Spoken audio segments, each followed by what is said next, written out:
How many stand-up gigs do you do a year now? 175, 200 maybe. When you were hosting The Tonight Show, how many would you do? The same thing, because I realized that's a TV job, and TV jobs only last a finite amount of time. Sometimes they're 13 weeks, sometimes they're 22 years, but most of the time they're not. So I always kept my hand in. You know, the one thing about comedy is... but that's not even just keeping your hand in it. That is, well, it is keeping your hand in a very aggressive schedule on top of a when grueling you're dyslexic television and schedule. you don't write anything down, you need to work all the time to keep... You're trying to carry 2 hours in your head all the time. So, yeah, so you need to do it all the time. And what do you mean not writing anything down? I don't really write anything down. I don't really write anything. I figure if it's funny, I remember it, you know. So from the moment you notice or think of something funny to actually using it on stage, what does that process entail for crafting the bit? Well, it happened last week. I see this guy, he says, hey, I heard a lot of celebrities lost their houses. Did you lose yours? And I went, no. And he went, how come? I said, how come? I said, well, I mean, 10 years ago I was more famous because I was on The Tonight Show, but if it happened then, my house would have burned, but I'm not that famous now, so it didn't burn. He goes, that makes sense. I go, no, it doesn't. It doesn't make any sense. What are you talking about?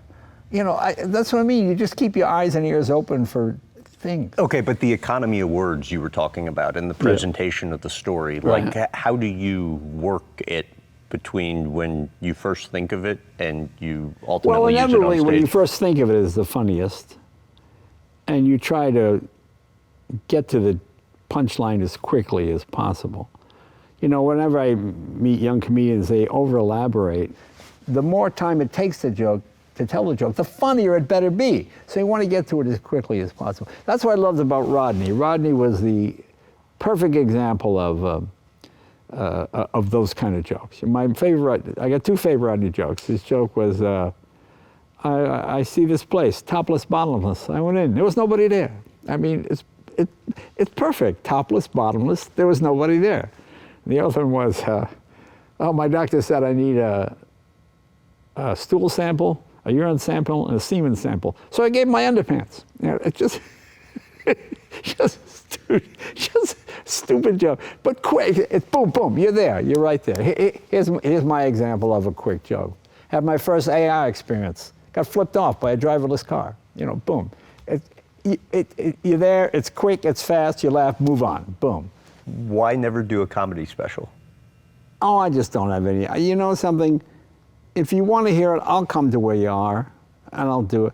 I mean, I always. But there has to be more to it than that. I always meet people who go, I watched so-and-so. What'd you watch it? Oh, I watched it on my iPhone. Wasn't that funny?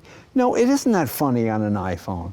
I mean, it should be a shared experience. I mean, I learned that. I remember once standing outside the Improv to audition and hearing the performers through the window in the wall. You're just hearing it and smiling.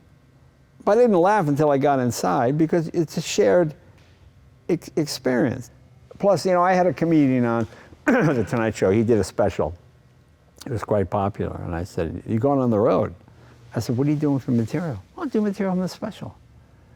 I said, you know, we're not James Taylor. Nobody wants to hear Fire and Rain again. When they hear two guys going to a bar, they want to hear, no, I think it'll be all right. Next time he was on the show, he's like, well, you were right. He said, I got booed.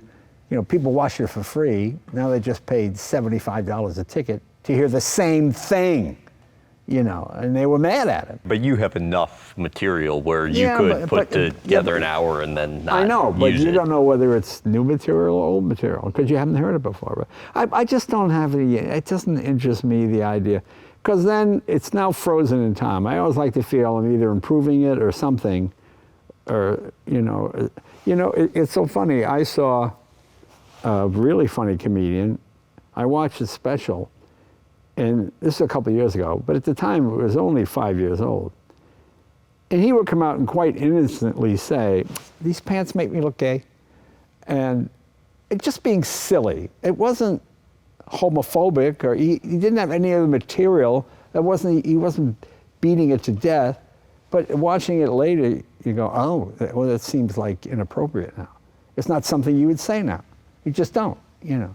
I mean, some people would, but for a different reason. And society today is such that people fail to sometimes recognize the date or understand the context. Yeah, that's you have to see it in the context. Yeah. But I mean, I have no problem with censorship. You know, I think, I mean, to me, I like having it because you can go right up to the line and not cross it, which I find that a bit more of a challenge. You know, like to me, I realize now, political stuff doesn't get you anything.